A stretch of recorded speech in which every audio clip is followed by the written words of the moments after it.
श्री शिवाय नमस्तुभ्यम। नमस्कार दोस्तों, स्वागत है आपका अपने YouTube चैनल पूजा और उपाय में। दोस्तों, इस वीडियो में 4 छोटे छोटे से आसान से उपाय आपको बताने वाले हैं, जो कि पूज्य गुरुदेव पंडित प्रदीप मिश्रा जी की कथाओं से सुनकर समझकर बताने का पूरा प्रयास करेंगे। ये उपाय आप किसी भी दिन कर सकते हैं, दिन की कोई पाबंदी नहीं है। हालांकि अगर आप सोमवार के दिन या जो महीने की मुख्य तिथियाँ होती हैं, जैसे कि प्रदोष, मासिक शिवरात्रि, अष्टमी तिथि, पंचमी तिथि, इन तिथियों पर क्या होता है, विशेष महत्व होता है। बाकी आप किसी भी दिन जब आपको समय मिले तब आप इन उपायों को अपनी समस्या संबंधित कर सकते हैं। आ जाते हैं अपने सबसे पहले उपाय पर।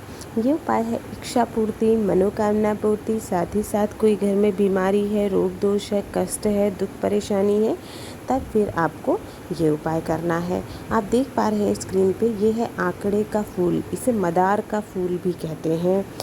ये 2 तरह से होता है, एक थोड़ा सा पिंक कलर में आपने जो देखा उस कलर में आता है, और एक जो आप देख पा रहे हैं वाइट कलर का बिल्कुल उस तरीके से आता है। दोनों से उपाय को आपको अलग अलग करना है। अब आ जाते हैं पहले तरीके पर। मान लीजिए अगर आप अपनी मनोकामना पूर्ति के लिए, कोई दुख है, कष्ट है, परेशानी है, कोई समस्या है, या आपकी कोई इच्छा पूरी नहीं हो रही है मनोकामना पूर्ति के लिए, तब आपको लेना है ये पिंक वाला जो आंकड़े का फूल है, यानी मदार का फूल, वो पिंक वाला तब आपको लेना है। साथ ही साथ 1 लोटा जल लेना है, लेकर के चले जाना शिव मंदिर, शिवलिंग के पास में। आप वहाँ पहुँच जाना है तो सबसे पहले आपको जो 1 लोटा जल लिया है वो श्री शिवाय नमस्तुभ्यम कहते हुए आपको चढ़ा देना है जल।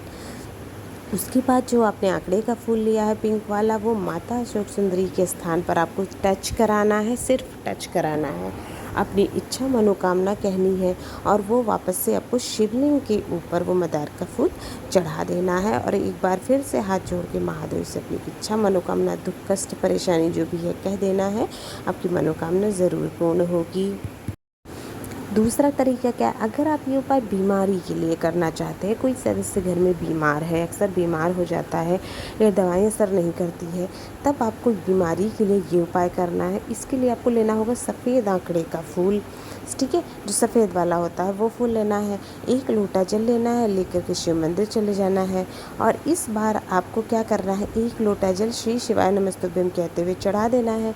उसके बाद जो सफ़ेद फूल लिया है, उस सफ़ेद फूल को आपको कुंदकेश्वर महादेव का नाम लेते हुए शिवलिंग के ऊपर सीधे चढ़ा देना है। इस बार और कहीं नहीं चढ़ाना है, सीधे शिवलिंग के ऊपर आपको कुंदकेश्वर महादेव का नाम लेते हुए चढ़ा देना है, और उस बीमार व्यक्ति का नाम बोलना है, गोत्र बोलना है, उसकी बीमारी ठीक होने की, स्वस्थ होने की आपको कामना करनी है, इच्छा मांगनी है। छोटा सा उपाय है, बस आप किस उद्देश्य के लिए कर रहे हैं उस हिसाब से आपको आंकड़े का फूल लेना होगा। आते हैं अपने अगले उपाय पर।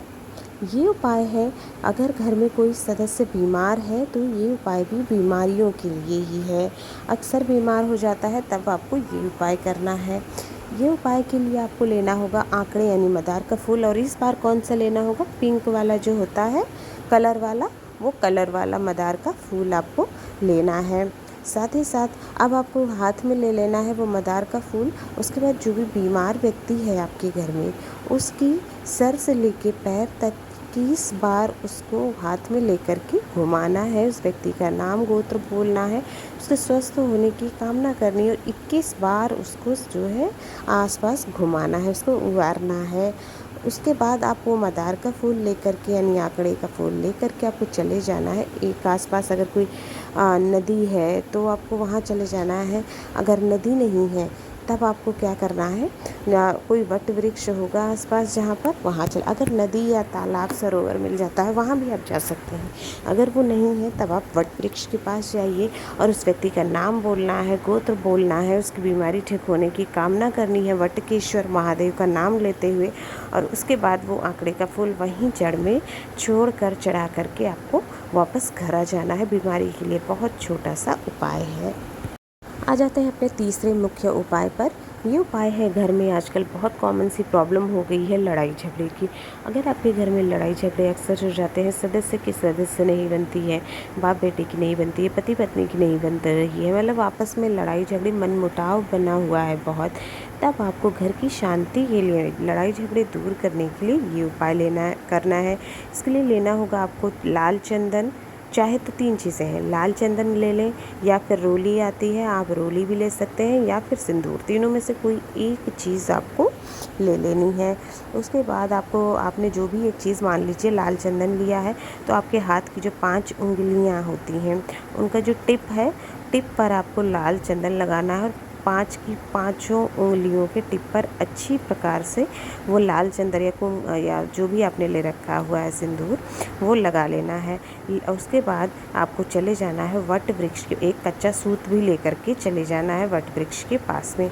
वहाँ पहुंचकर आपको क्या करना है, सबसे पहले तो आपको पत्ते वगैरह कुछ तोड़ने नहीं है, आपको एक डाली पकड़नी है, 5 पत्ते सेलेक्ट करने हैं। 5 पत्तों में आपको एक उंगली से एक पत्ते में, एक उंगली से एक पत्ते में, इस तरह से 5 उंगली से 5 पत्तों में आपको टीका लगा देना है। जो आपके हाथों में 5 लगा हुआ है उसी से 5 पत्तों में टीका लगा दिया आपने। उसके बाद आप उस बीमार व्यक्ति का नाम और गोत्र बोलते हुए, जो हाथ में सूत ले रखा है, वट वृक्ष की 7 बार आपको परिक्रमा करनी है। उस सूत से बांधते हुए 7 बार आप वट वृक्ष की परिक्रमा कर लीजिए। जब आप परिक्रमा कर रहे हैं, व्यक्ति का नाम, गोत्र, अपनी मनोकामना की, उसकी बीमारी ठीक हो जाए या दवाएं असर करना शुरू हो जाए, ऐसी कामना करते जाना है आपको।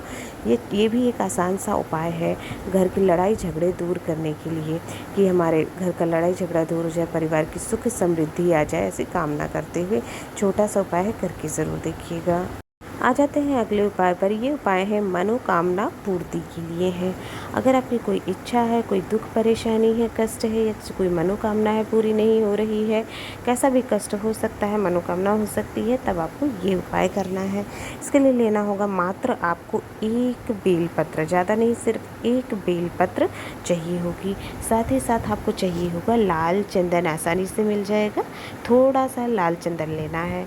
अब आपको क्या करना है, जो आपने बेलपत्र ली हुई है उसी में आपको टिप पर, उसके सेंटर में बीच वाली पत्ती पे आपको एक टिक्की लगानी है उसी लाल चंदन से।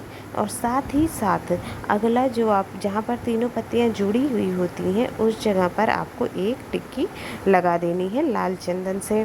ये हो गया, बेलपत्र आपकी तैयार हो गई लाल चंदन से टिक्की लगाने के बाद। उसके बाद 1 लोटा जल लेना है, तांबे के लोटे में चले जाना है भोलेनाथ के मंदिर शिवलिंग के पास।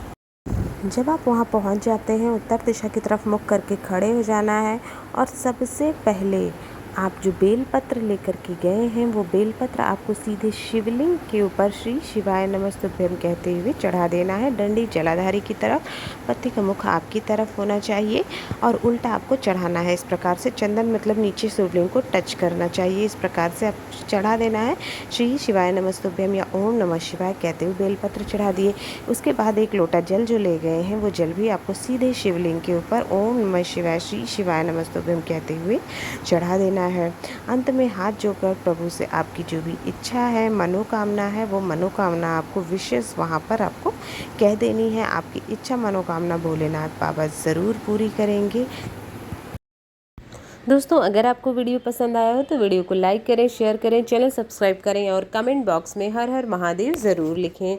आप सभी पर भगवान भोलेनाथ की कृपा सदैव बनी रहे।